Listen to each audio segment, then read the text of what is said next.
What is up, guys? Brittany here with Britt's Hobby Shop, and today we are going to be talking about the 1958 double dye obverse wheat cent. So let's get straight into the video.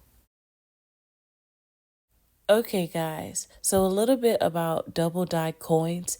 This actually occurs when the metal die that is used to make coins is incorrectly struck twice, resulting in all the coins that are minted with that die to appear double struck. The unique thing about the 1958 double die obverse coin is that the only part of the coin that is double struck is the "In God We Trust" and "Liberty."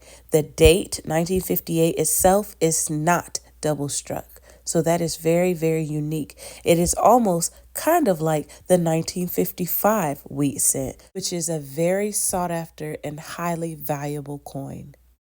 Currently, there are only 3 of these coins that are known to exist, and this being the highest sale recorded so far. The Mint State 65 coin is the highest one. And check this sale out, guys. This sold for a whopping $1 million, over $1 million, $1.1 million.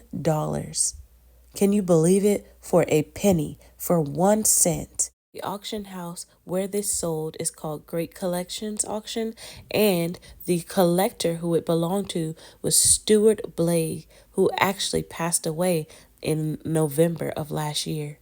They call it the king of double dies. So yeah, guys, I hope you enjoyed this video. Don't forget to like, comment, and subscribe. Share this with someone, and I'll see you next time. Peace.